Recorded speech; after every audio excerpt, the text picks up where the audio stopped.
What an absolute honor and privilege to marry your daughter Tanay.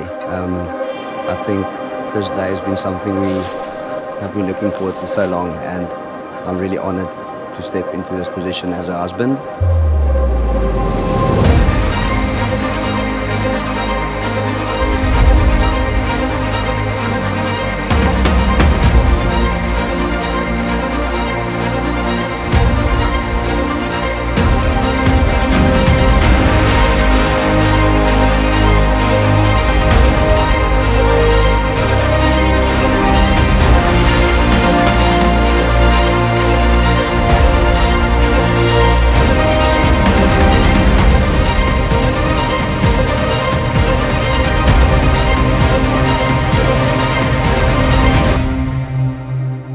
Jou onvoorwaardelike liefde vir my het my veilige vesting geraak en 'n bron van rus en vrede en kalmte wat ek myself nie sonder kan sien leef nie.